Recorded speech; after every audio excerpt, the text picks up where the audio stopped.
Bien, Dios les bendiga, mis hermanos. Buenas noches a todos. Les damos la más cordial bienvenida a nuestra conferencia, Las Llaves del Reino.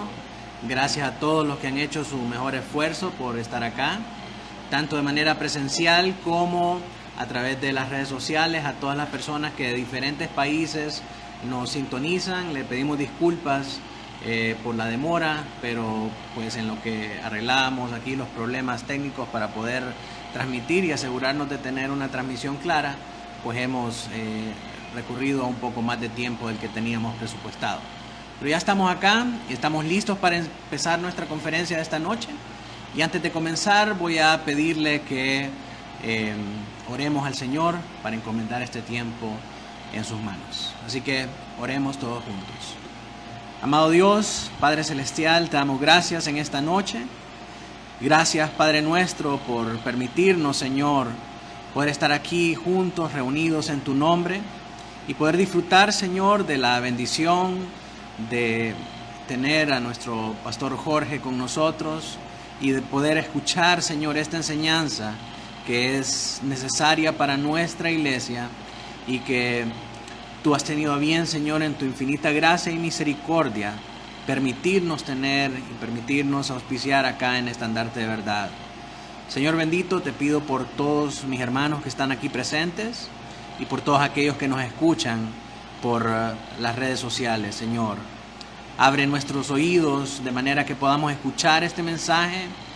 Abre nuestro entendimiento también para poder entender y retener estas cosas y danos un corazón sensible, dócil, enseñable, Señor, a tu palabra, que nos permita, Señor, guardar estas cosas en nosotros para poderlas aplicar, para poder vivir, Señor, firmemente como una iglesia bíblica, Señor, en todo lo que hacemos, en nuestro ministerio, Señor. Sobre todo, Padre, que podamos crecer en el conocimiento de ti, en el conocimiento de tu gloria, de tu voluntad, Señor, para la iglesia, para que podamos también guiar a otros, Señor, hacia esa verdad. Le pedimos por nuestro pastor Jorge, que va a estar en este tiempo, Señor, darle claridad de pensamiento, claridad de palabras, para que pueda, Señor, ser ayudado por tu Espíritu Santo a transmitir este conocimiento de una manera fiel, fácil, comprensible y que sea de mucho beneficio y edificación para nuestra iglesia y para todo el cuerpo de Cristo. Ponemos este tiempo en tus manos, Señor, deseando que tú seas glorificado de principio a fin. En tu nombre oramos. Amén y amén. Bien, mis hermanos, sin más introducción, quiero pedirle al pastor Jorge que tome el tiempo para enseñarnos. Pastor Jorge. Querido.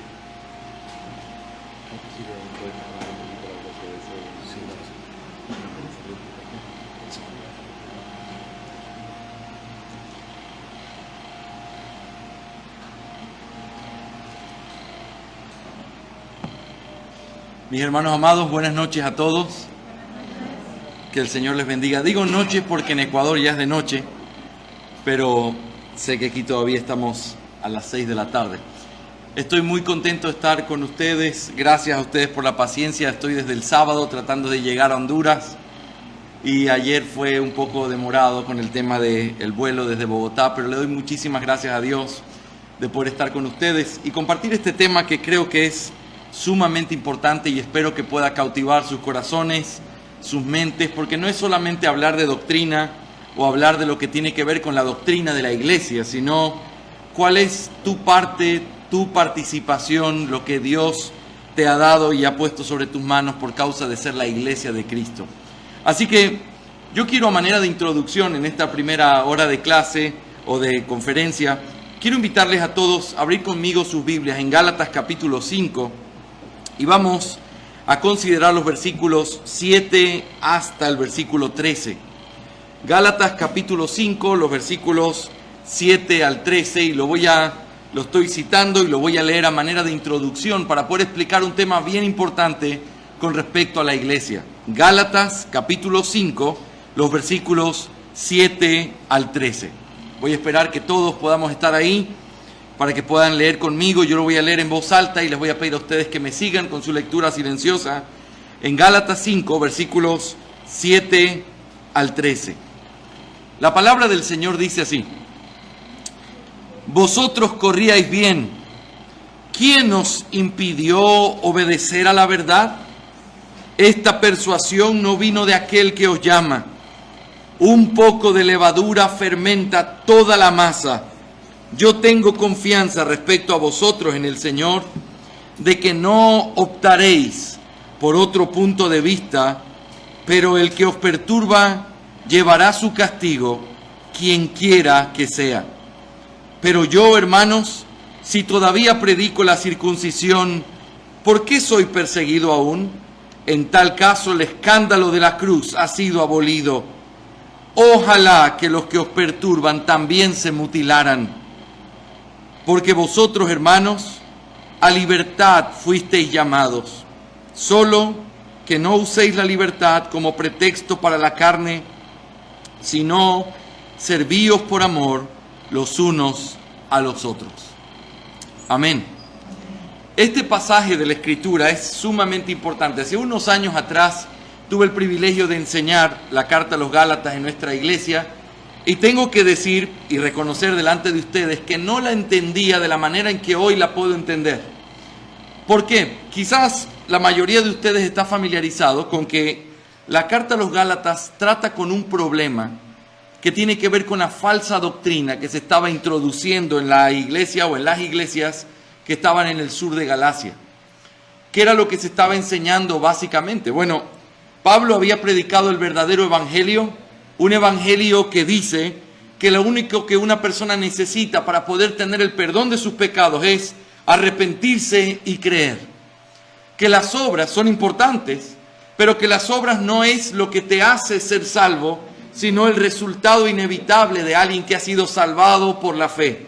Ahora, ¿qué estaba sucediendo en estas iglesias? Y préstenme toda su atención en esto. Después de haber enseñado, y lo que Pablo hacía normalmente era ir a diferentes lugares, predicar, enseñar, constituir a las iglesias, y luego seguir su camino y después de un tiempo volver a mirar cómo ellas estaban. Y lo que descubrió en las iglesias de Galacia es que lo que él había enseñado había comenzado a ser cambiado por falsos maestros. ¿Qué es lo que estaban enseñando? Bueno, Pablo había enseñado la salvación solamente por la fe, solamente a través de Cristo Jesús. Y estos judaizantes comenzaron a enseñar que para ser salvos no solamente había que creer, sino que había que sumarle a esa salvación el hecho de que ellos tenían que hacer o cumplir las obras de la ley. ¿Estamos todo ok? Muy bien, yo soy súper distraído, perdónenme por eso, solo quiero saber que todos estén ok. Muy bien. Entonces la idea detrás de lo que Pablo está viviendo aquí es que está haciendo un reclamo formal, solemne a la iglesia. ¿Qué fue lo que les pasó? Yo a ustedes no los dejé en esa condición. ¿Por qué cambiaron? Si ustedes estaban creyendo la verdad, si ustedes estaban haciendo lo correcto, ¿por qué cambiaron? Y entonces el pasaje que nosotros acabamos de leer es un pasaje sumamente clave para este tema, porque el reclamo que hace Pablo tiene que ver, y escuchen esto con mucho cuidado, tiene que ver con el hecho de que ellos tienen autoridad sobre su mano, y Pablo les está preguntando, ¿por qué ustedes permiten que las cosas sean así, dado que ustedes tienen esa autoridad? Quiero que noten conmigo desde el versículo 7, la pregunta que hace Pablo, o la forma en la que presenta esta pregunta. Vosotros corríais bien, lo cual significa, ustedes aprendieron bien la verdad, ustedes sabían cómo tenían que creer. Y luego pregunta, ¿quién os impidió obedecer a la verdad? ¿Qué es lo que viene a la mente a través de esta palabra? ¿Quién os impidió? En otras palabras, es como que Pablo estuviera diciendo, ¿quién pudo estorbarlos, interrumpirlos en su camino si ustedes tenían todo para hacer las cosas bien? ¿Quién pudo ponerse en medio de ustedes y quitarlos de lo que tenían que hacer si todo estaba caminando bien? Esa palabra impidió es una forma en la que Pablo está preguntando, en una forma de ironía, ¿cómo alguien pudo hacer eso si ustedes tienen toda la autoridad para hacerlo bien? Luego, él sigue hablando y en el versículo 8, Él está diciéndoles que esto que ha sucedido no viene de parte de Dios, versículo 9, que es un mal muy peligroso porque un poco de levadura, ¿qué es lo que hace con toda la masa? La fermenta, la leuda. Por lo tanto, dice, tienen que tener cuidado, no permitan que eso suceda, versículo 10. Y noten otra vez la forma en la que Pablo presenta esta verdad. Yo tengo confianza respecto a vosotros en el Señor, de que no optaréis por otro punto de vista, pero el que os perturba llevará su castigo, quien quiera que sea. Noten, yo tengo confianza. La parte en cómo Pablo lo expresa es como alguien que dice, yo sé que ustedes lo van a hacer bien. Y lo que está presuponiendo Pablo es que ellos tienen el poder para hacerlo bien. Yo confío en que ustedes van a decidir lo que es correcto. Lo que está detrás de esa petición o de ese pensamiento es que ellos tenían la facultad de poder hacerlo. Que el hecho de estar escuchando estos falsos maestros era una decisión que ellos estaban tomando. Que el hecho de desviar su camino era algo que ellos estaban permitiendo, pero que estaba en las manos de ellos la capacidad para poder tomar el control de lo que sucede y poder poner la iglesia en orden. ¿Saben de dónde podemos mirar eso claramente? En el versículo 13. Porque vosotros, hermanos, a libertad fuisteis llamados.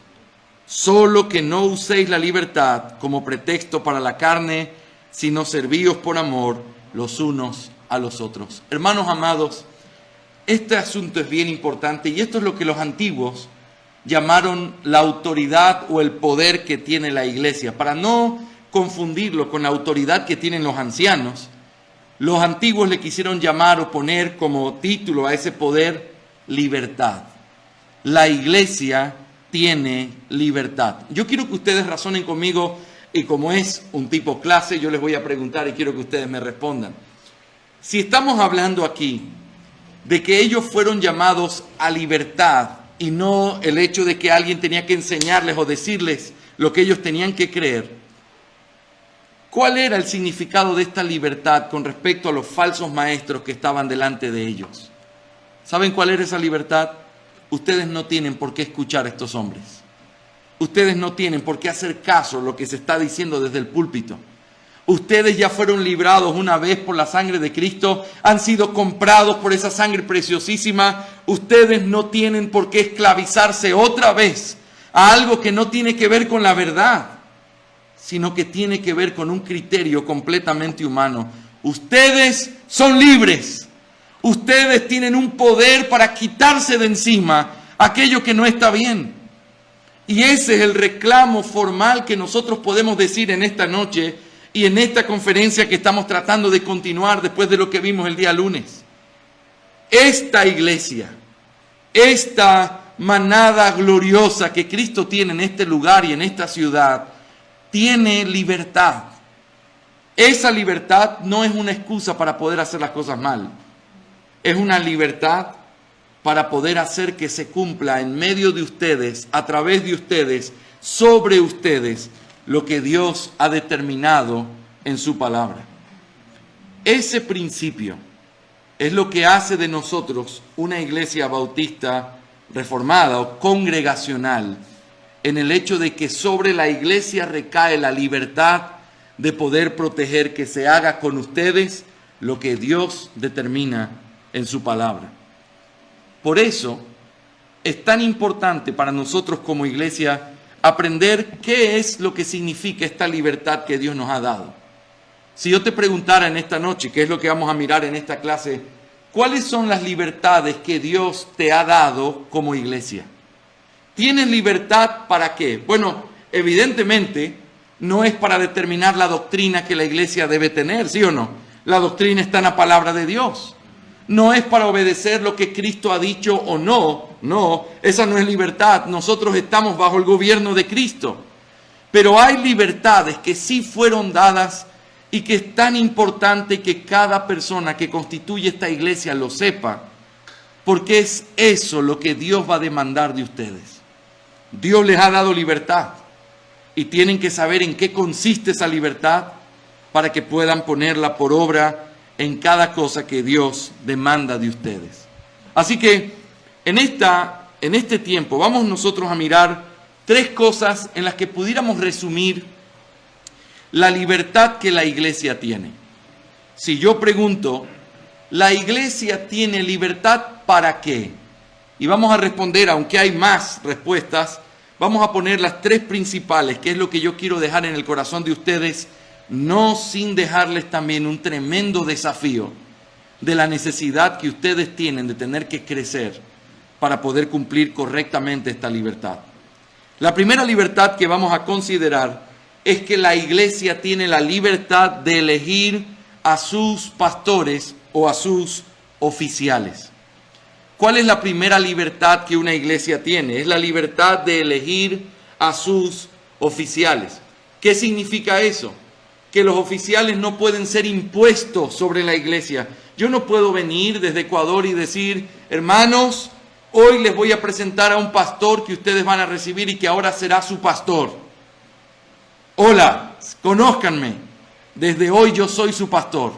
Ustedes tienen todo el derecho de decir, un momentito, pastor, qué bueno que haya gente que lo reconozca como su pastor, pero para que usted sea nuestro pastor, nosotros tenemos la libertad de tener que reconocer que usted es ese hombre de Dios que la Biblia lo determina.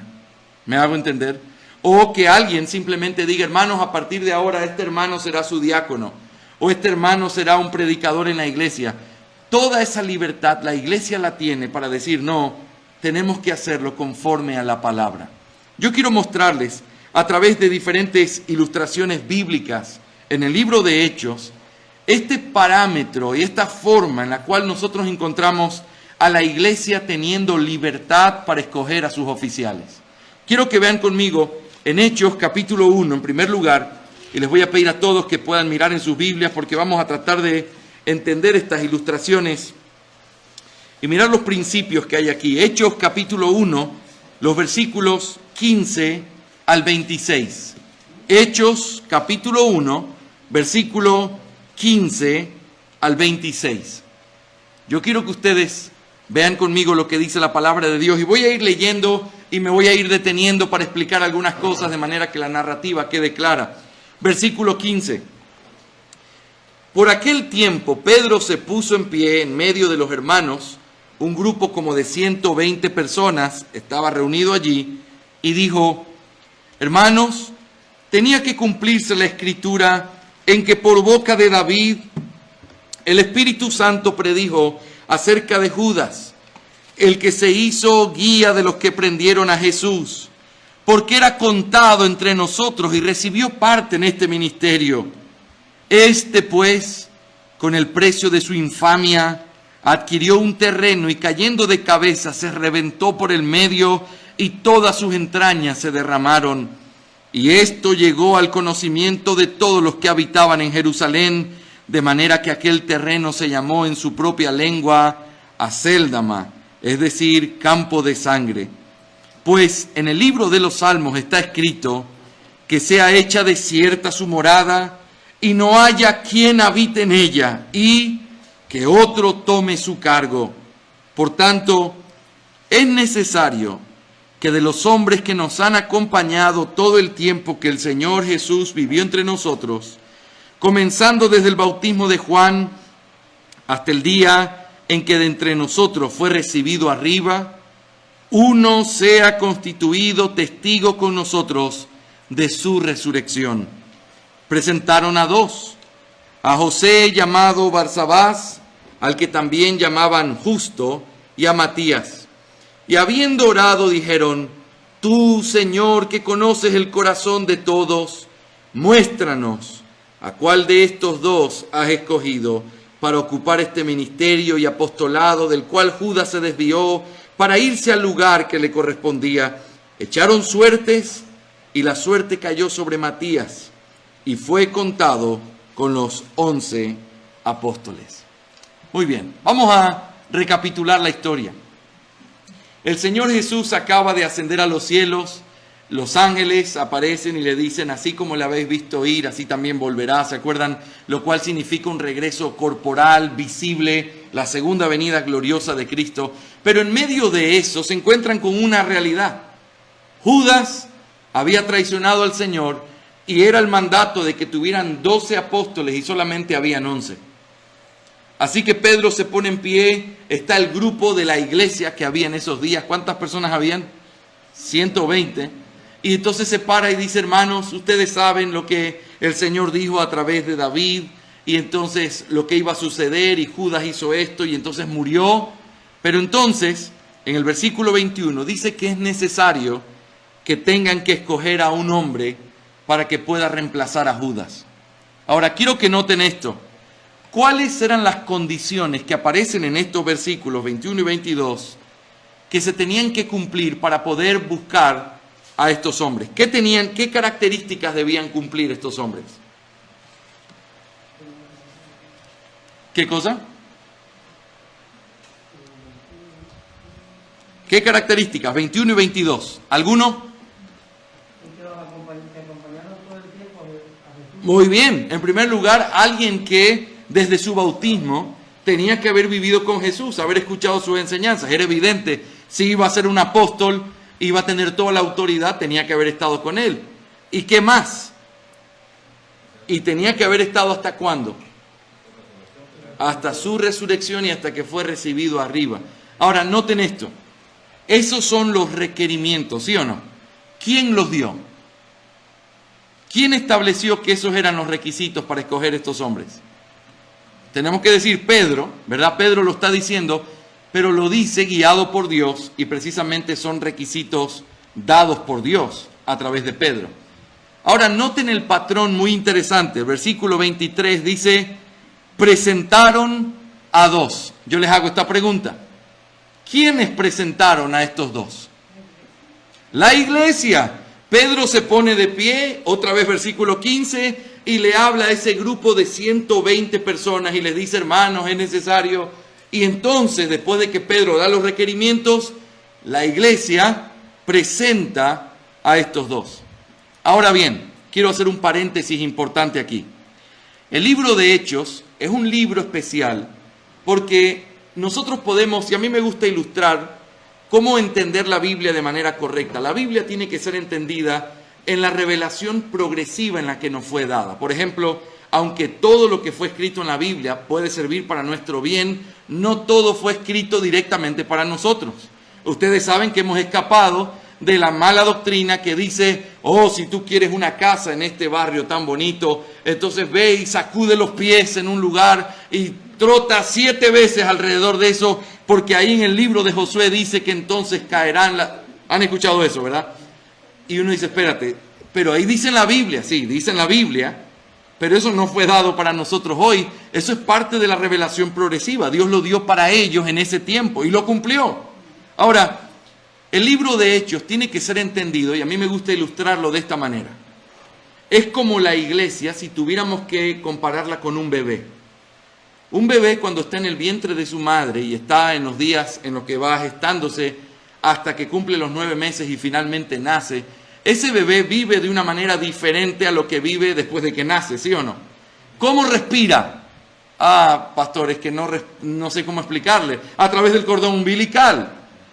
¿Cómo come? A través del cordón umbilical.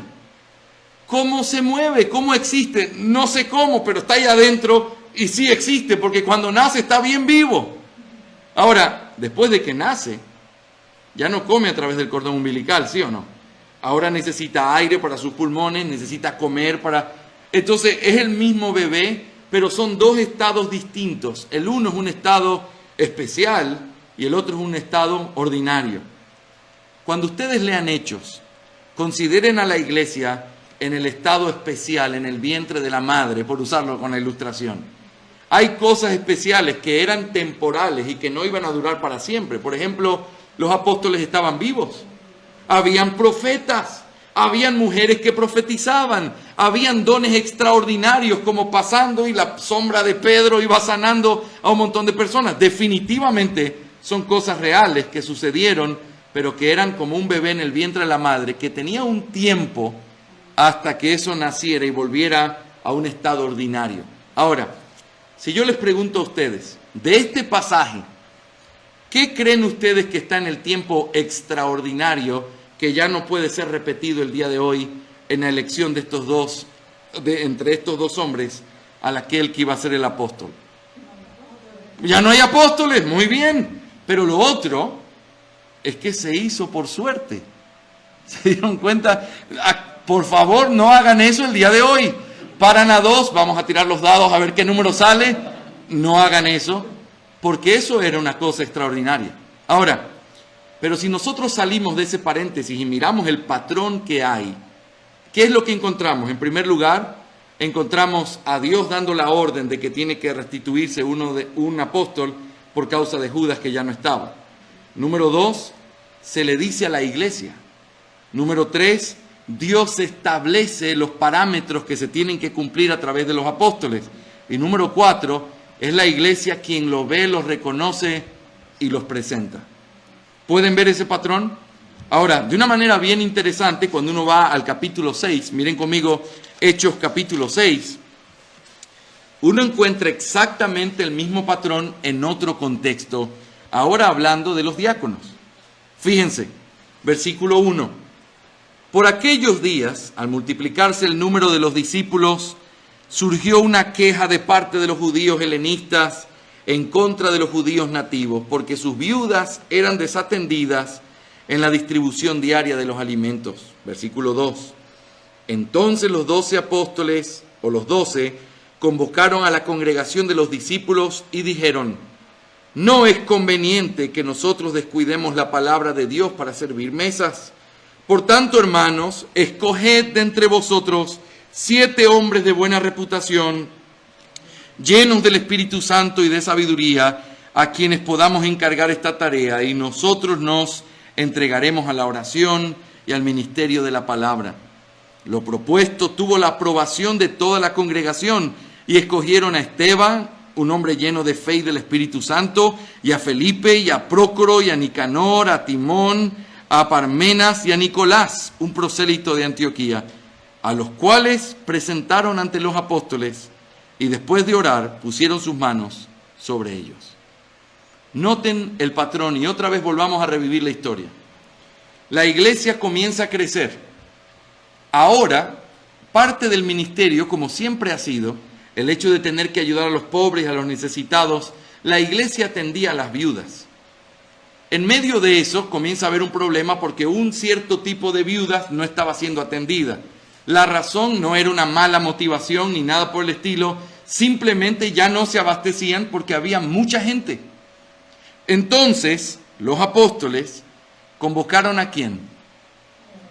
A la congregación de los discípulos, la iglesia. Acuérdense, está en la barriga de la mamá. Es especial esto, no es todavía como nosotros lo vemos hoy, pero sigue estando el patrón.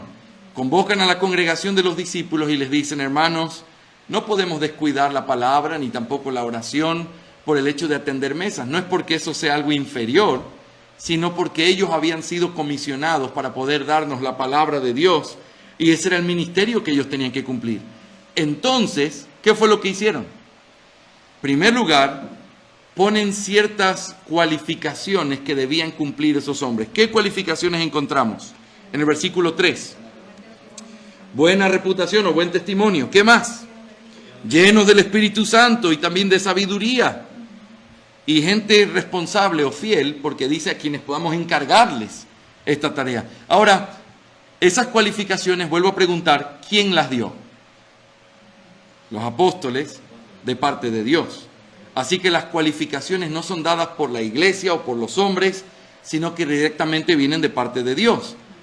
Pero ¿quiénes son los encargados de tener que observar esas cualificaciones que se piden de parte de Dios? La iglesia. Y dice entonces que la propuesta tuvo una buena aprobación de la congregación, y entonces escogieron. ¿Quién escogió? La iglesia. Escogió a Esteban, escogió a Prócoro, a Felipe, a Nicanor, a Timón, a Parmenas y a Nicolás. Estos hombres que fueron escogidos cumplían con esas 3 cualificaciones que se habían pedido. La iglesia los escoge, y luego dice en el versículo 6 que lo que hicieron fue presentarlo a los apóstoles. ¿Pueden ver otra vez el patrón que se repite? Dios establece las condiciones o las cualificaciones, se lo establece y se lo da a la iglesia para que la iglesia pueda buscar. y finalmente la iglesia selecciona y presenta delante de Dios y de los apóstoles en este caso, a los hombres seleccionados en base a esas cualificaciones. ¿Qué es lo que eso nos muestra? Eso nos muestra un patrón en el cual la iglesia manifiesta una libertad que la iglesia tiene. ¿Y cuál es? Poder escuchar las cualificaciones que Dios pide y reconocer entre nosotros a hombres que tengan esas cualificaciones. Miren un ejemplo más en el libro de Hechos. Hechos 14:23. Este pasaje es muy interesante y quiero que noten la conexión que vamos a hacer. Hechos 14:23. Dice: después que les designaron ancianos en cada iglesia, habiendo orado con ayunos, los encomendaron al Señor, en quien habían creído. Este pasaje tiene que ver con el hecho de cómo se van designando los ancianos. Ahora, en este pasaje pareciera que no queda muy claro cómo es eso que les designaron. Puede parecer que simplemente yo dije tú y tú están designados los ancianos. Pero noten que aquí la Biblia hace una conexión. Miren conmigo sin perder Hechos. Vamos a 2 de Corintios capítulo 8 versículo 19. 2 de Corintios 8, 19.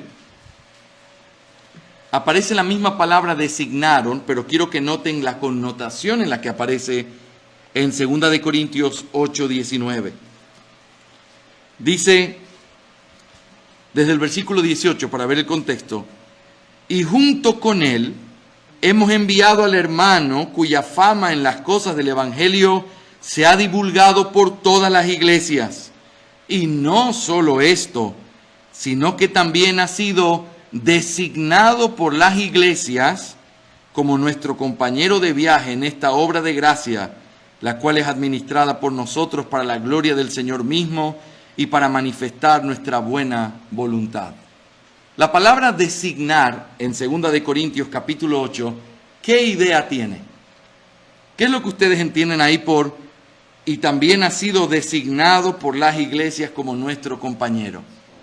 Escogido, reconocido, elegido, encomendado para una obra, pero es algo que se hace, se designa en el poder que reciben para decir tú. Ese señalamiento, esa designación es de la que se está hablando en Hechos 14. Es la misma idea de Hechos 6, la misma idea de Hechos 1, la iglesia designando o señalando a hombres que cumplen con las cualificaciones que Dios ha establecido para esos hombres. Ahora, quiero que noten esto y piensen conmigo en la importancia que tiene decir esto. Hermanos, ustedes como una iglesia local han recibido la bendita responsabilidad de parte de Dios de hacer esta designación en base a lo que Dios ha dicho que estos hombres tienen que cumplir. Ahora yo les pregunto a ustedes en esta noche, ¿qué es lo que eso demanda de ustedes? Bueno, vienen muchas cosas a mi mente. En primer lugar, si nosotros somos una iglesia y tenemos que designar pastores o seleccionar pastores o diáconos, lo primero que tengo que saber es cuáles son las cualificaciones que Dios espera de esos pastores y esos diáconos, ¿sí o no? Y quieren que les diga algo con la experiencia que el Señor me ha dado conociendo muchas iglesias y yendo por diferentes lugares. Muchas veces las cualificaciones que los hombres tienen en mente son cualificaciones completamente humanas, no las cualificaciones de Dios. Con mucha tristeza vi una vez cómo una iglesia no escogió a un hombre porque decían, es que su esposa es muy calladita y ella no habla en público. Y yo me puse a pensar, dentro de mi registro bíblico, pensé que me había caído algún virus y se me había caído esa parte de la Biblia. Comencé a hacer así, a pestañear, a ver si encontraba el pasaje. No hay ningún pasaje que exija eso. La mujer de un pastor tiene que hablar y tener elocuencia en el púlpito como el pastor. No dice eso. Pero nos hemos creado estereotipos en nuestra propia mente de lo que debe ser un pastor o lo que debe ser alguien que simplemente nosotros escogemos en base a nuestra propia idea. La responsabilidad grandísima que tienen como iglesia es indagar constantemente en la palabra para que su elección sea basada en lo que Dios exige y no en lo que los estándares del mundo piden. También he visto a través de la experiencia cómo el estándar para un pastor es que sea un hombre elocuente en su predicación, con tanta cantidad de seguidores en las redes sociales, con gente de todo el mundo escribiéndole y agradeciéndole la bendición que ha sido sus poderosas predicaciones. Y entonces tú comienzas a mirar, no, todavía no hay un pastor entre nosotros porque no hay nadie que tenga esa cualificación. ¿Es eso lo que Dios pide? No. Es un hombre que sea conforme a lo que Él ha demandado. Que sea un hombre sin doblez, que sea un hombre apto para enseñar, que ame a su familia y sea íntegro con su esposa en su vida moral, que tenga un buen testimonio, que sea un hombre hospedador. No veo likes, ni veo fama, y eso es lo que hace que nosotros podamos volver al principio de una iglesia bíblica. Nosotros no necesitamos superhombres. Necesitamos hombres fieles, cualificados para la obra del ministerio. Y por lo tanto, ¿qué se necesita de esta manada que veo esta noche? Crecer en el conocimiento de lo que Dios quiere, para que cuando lo vean, lo sepan reconocer. Tiene que ver con ustedes.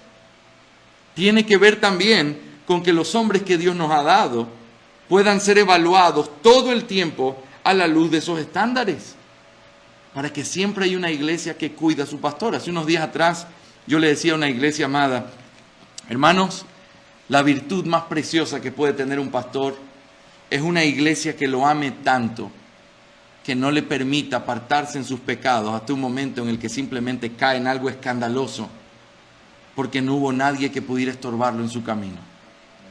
Qué bendición es tener una iglesia que ama a su pastor de manera que lo está ayudando a que cada día estas cualificaciones que ya las tiene puedan seguir brillando y puedan seguir creciendo, de manera que sea un hombre cada vez más íntegro, más impactante a través de su vida.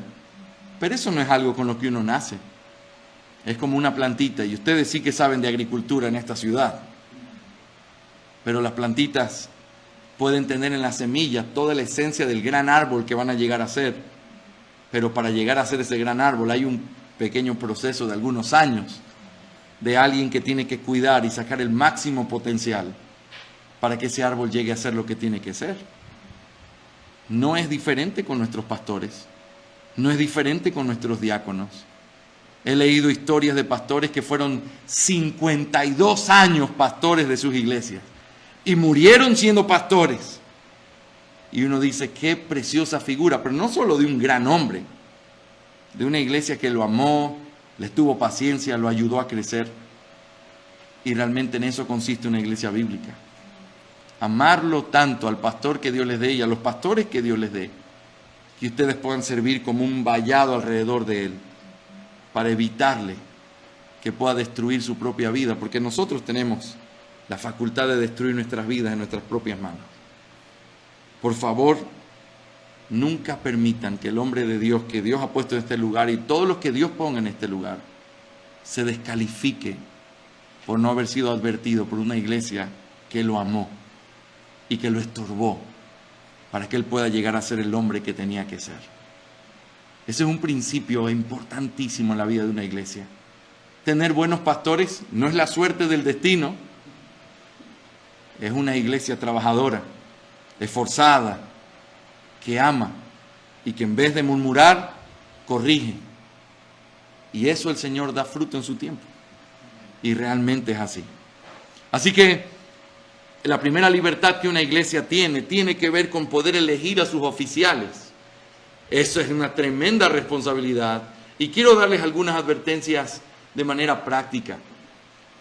Cuando uno mira las cualificaciones, por ejemplo en Tito, miren conmigo Tito capítulo 1 rápidamente, que es una de las cartas pastorales donde nosotros encontramos un precioso resumen de lo que Pablo dice que los pastores deben ser. Yo quiero que notes desde el versículo 5 en adelante, desde el 7 en adelante, todas las cualificaciones que tiene que tener un pastor. Pero yo quiero, y te voy a llamar la atención a una en particular que está en el versículo 9. Versículo 7 de Tito, capítulo 1. Dice la palabra de Dios en Tito 1:7. Porque el obispo debe ser irreprensible como administrador de Dios, no obstinado, no iracundo, no dado a la bebida, no pendenciero, no amante de ganancias deshonestas, sino hospitalario, amante de lo bueno, prudente, justo, santo, dueño de sí mismo, reteniendo la palabra fiel, que es conforme a la enseñanza, para que sea capaz también de exhortar con sana doctrina y refutar a los que contradicen. Y nota el versículo 10, la advertencia. Porque hay muchos rebeldes, habladores vanos y engañadores, especialmente los de la circuncisión, a quienes es preciso tapar la boca porque están trastornando familias enteras, enseñando por ganancias deshonestas cosas que no deben, uno de ellos, etcétera, y comienza a hablar de cómo son estos falsos hombres que definitivamente tienen la capacidad de enseñar. Pero aquí hay un patrón bien importante que nosotros tenemos que mirar. La iglesia tiene la responsabilidad de poner un estándar para poder reconocer a esos hombres. Ese estándar es moral, por supuesto, es un estándar también de habilidades para enseñar, pero también es un estándar doctrinal.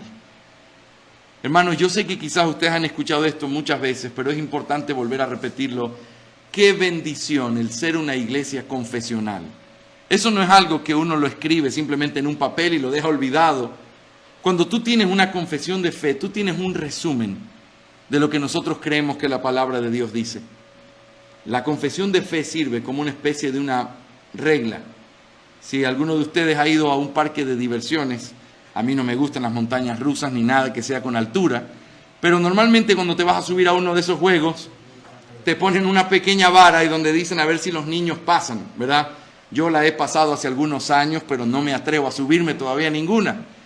Pero cuando los niños no llegan a cierta medida, simplemente no pueden entrar porque corren peligro. El cinturón de seguridad no los va a atajar bien, entonces no pueden entrar.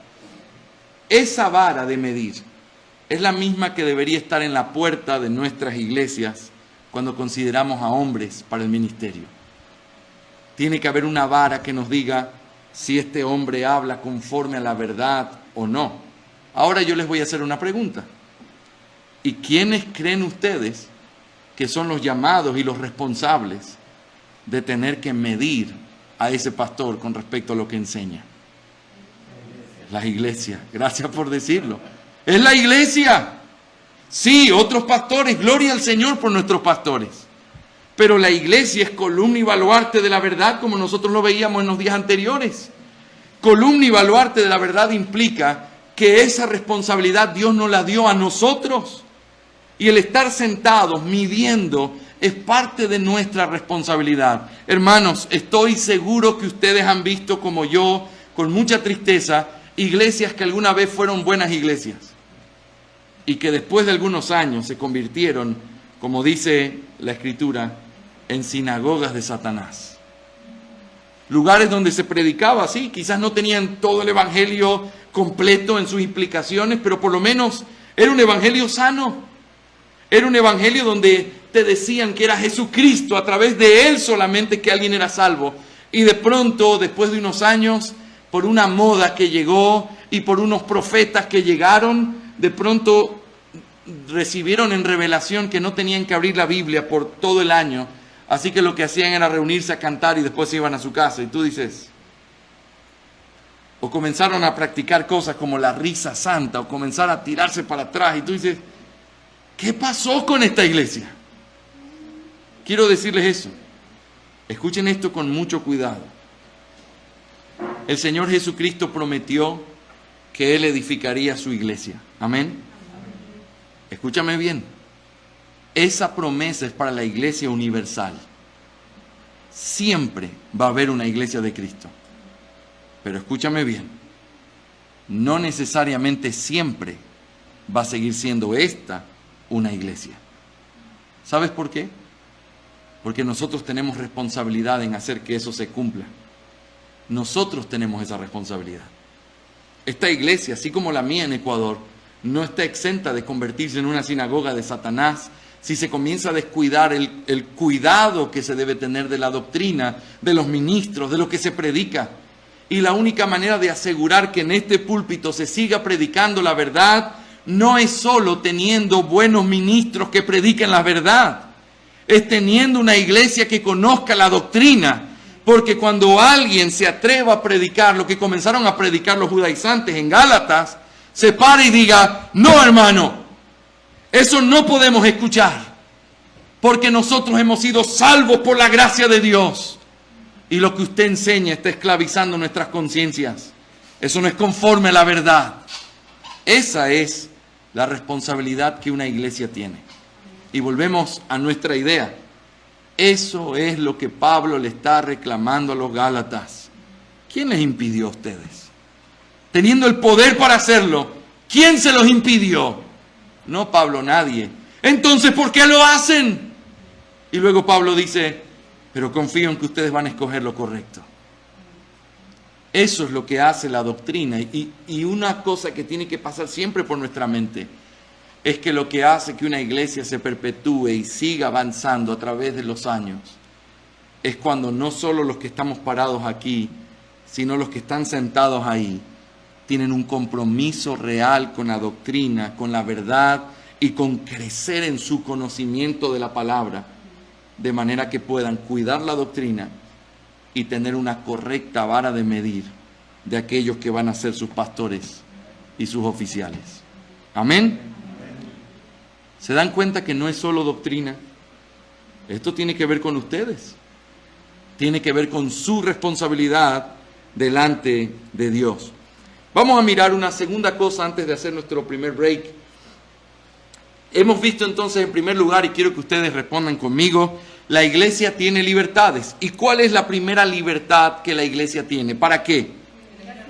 Para elegir a sus pastores y a sus oficiales. La Biblia en el Nuevo Testamento nos enseña que en la iglesia del Nuevo Testamento, esta iglesia, debe haber dos oficiales o dos tipos de oficiales. Pastores, que también se le llaman obispos o ancianos, que es palabras distintas para el mismo oficio, y diáconos. Para esos dos oficios, la iglesia tiene el derecho de elegirlos con respecto a lo que la palabra de Dios demanda y la responsabilidad que ellos tienen delante del Señor. Pero hay una segunda responsabilidad bien importante, y esa es que la iglesia tiene también la libertad para reconocer a los creyentes. Reconocer a los creyentes. Hermanos, hay una diferencia radical en tu apreciación sobre algo y la apreciación que la iglesia tiene sobre algo. Déjame explicarte lo que quiero decir.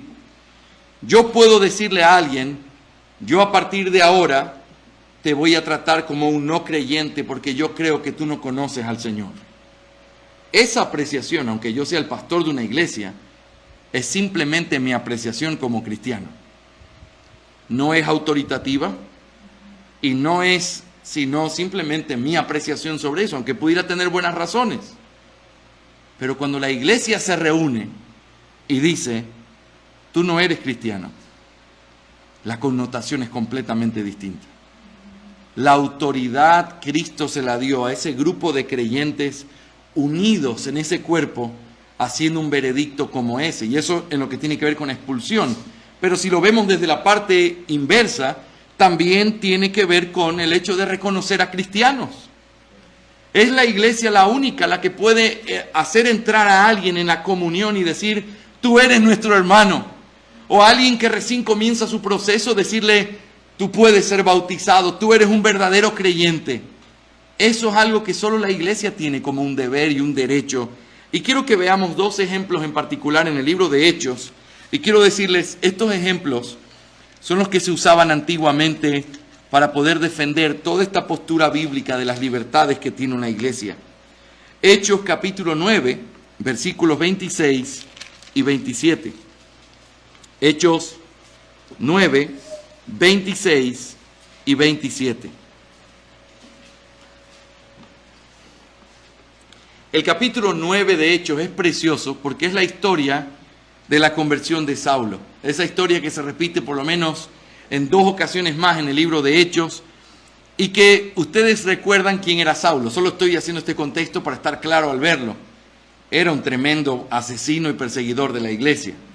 Es decir, si tú lo vieras entrar por ahí después de haber escuchado todo lo que habíamos escuchado de él y lo vieras entrar esta noche aquí, tú y yo nos pusiéramos súper incómodos y tú verías cuál es, así como en el avión cuando comienza a haber turbulencia y miras dónde está la puerta de emergencia más cercana, tú comenzarías a mirar por dónde escaparte. Si él comienza a sacar la espada y comienza a hacer una bulla aquí, tú sales corriendo. Bueno, eso es exactamente lo que pasa con los creyentes cuando reciben a Saulo, el hermano Saulo. ¡Ah! Sí, claro, hermano Saulo. Imagínense la desconfianza. Pero quiero que mires lo que pasa con Saulo y la certeza que hay cuando ellos, en vez de protestar, simplemente le tratan de dar a los creyentes la confianza de que él ahora sí es un verdadero creyente. Mira el versículo 26 de Hechos capítulo 9. Cuando llegó a Jerusalén, trataba de juntarse con los discípulos y todos le temían, no creyendo que era discípulo. Si tú hubieras estado ahí, tú también hubieras estado en eso. Versículo 27. Pero Bernabé lo tomó y lo presentó a los apóstoles y les contó cómo Saulo había visto al Señor en el camino y que él le había hablado y cómo en Damasco había hablado con valor en el nombre de Jesús. Y estaba con ellos moviéndose libremente en Jerusalén, hablando con valor en el nombre del Señor. Quiero que notes algo. Bernabé reclamó. ¿Cómo se les ocurre a ustedes dudar de que él es un verdadero cristiano? ¿Fue lo que Bernabé hizo? No, ¿qué hizo? Les comenzó a dar testimonio para convencerlos verdaderamente. Señores, esto fue lo que pasó. Ese hombre iba camino a Damasco a hacerle daño a unos cristianos. El Señor se le aparece en el camino. El Señor le habló, cayó al suelo. De pronto fue llevado por acá. Fue bautizado porque creyó. Ese hombre que están ahí verdaderamente. Y ustedes pueden imaginarse cómo poco a poco lo que era el temor de ver al Saulo terrible en medio de ellos, comenzó a darles la paz de ver a un Pablo habiendo sido transformado por la gracia de Dios. Pero yo quiero que noten esto. Es el derecho legítimo de la iglesia poner esas trabas, por decirlo así, y esa falta de credibilidad hasta que sean convencidos por argumentos reales y testimonios de que ese hombre verdaderamente ha nacido de nuevo.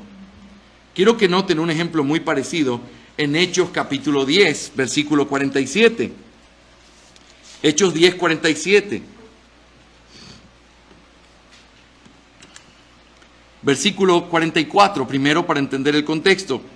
Mientras Pedro aún hablaba estas palabras, el Espíritu Santo cayó sobre todos los que escuchaban el mensaje, y todos los creyentes que eran de la circuncisión que habían venido con Pedro se quedaron asombrados, porque el don del Espíritu había sido derramado también sobre los gentiles, pues les oían hablar en lenguas y exaltar a Dios. Entonces Pedro dijo, y miren esta pregunta: ¿puede acaso alguien negar el agua para que sean bautizados estos que han recibido el Espíritu Santo lo mismo que nosotros? ¿Cuál es la respuesta a esa pregunta? ¿Puede alguien negar el agua? ¿Puede alguien decir que no se bauticen? No. Y miren el versículo 48. Y mandó que fueran bautizados en el nombre de Jesucristo. Entonces le pidieron que se quedara con ellos unos días. Qué preciosa historia. ¿Te acuerdas el contexto de Hechos 10? Hechos se va cumpliendo en ese progreso que Dios va dando del Evangelio. Primero Jerusalén, luego Samaria y luego lo último de la tierra, empezando con los gentiles en el capítulo 10.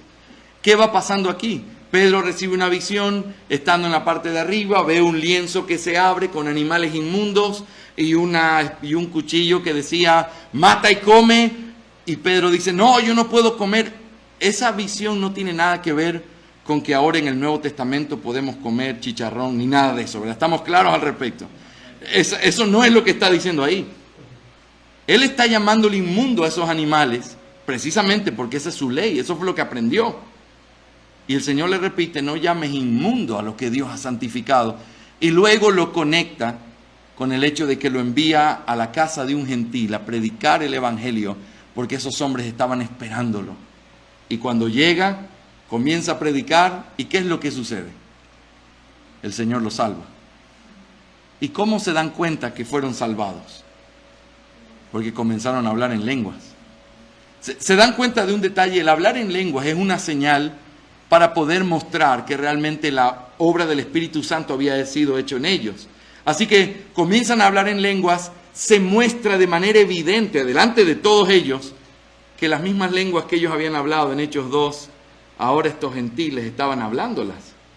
Es decir, el mismo Espíritu que había venido sobre nosotros ahora estaba en ellos.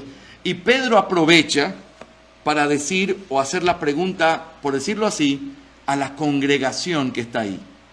Hermanos, ustedes han visto lo que está sucediendo. ¿Puede alguien acaso impedir que estos en quienes el Espíritu Santo también ha obrado sean bautizados? ¿Cuál es la respuesta? No, nadie lo puede impedir y Él manda que sean bautizados. Pero quiero que noten esto. Pedro no lo impone. ¿Qué es lo que hace? Muestra la evidencia y lo pregunta, aunque de una forma retórica, lo está preguntando para llevarlos a analizar. Hermanos, no bautizarlos sería pecar. Porque evidentemente el mismo Espíritu Santo que vino a nosotros, vino también sobre ellos. ¿Lo pueden ver, hermanos? Imagínense el momento solemne de asombro, de terror, de pensar que quizás estaban haciendo algo indebido. Gentiles en la iglesia. Sí, Pedro, claro. Y después, cuando hay la gran discusión en Hechos 15, se lleva otra vez la historia diciendo: nosotros estábamos ahí. Y Dios les ha dado salvación a ellos, lo mismo que a nosotros. La salvación es para el mundo entero. No les obliguen a tener que circuncidarse. Ellos no tienen que ser judíos para ser salvos. Ellos tienen que creer en Jesucristo. Lo hemos visto con nuestros propios ojos. El punto es este: la iglesia tiene el derecho legítimo de ver la evidencia y ser convencida por esa evidencia para poder recibir a estos hombres en la comunión. Lo hizo Bernabé explicando sobre Pablo, lo hizo Pedro explicando sobre la familia de Cornelio y por qué ellos debían ser bautizados y recibidos en la iglesia.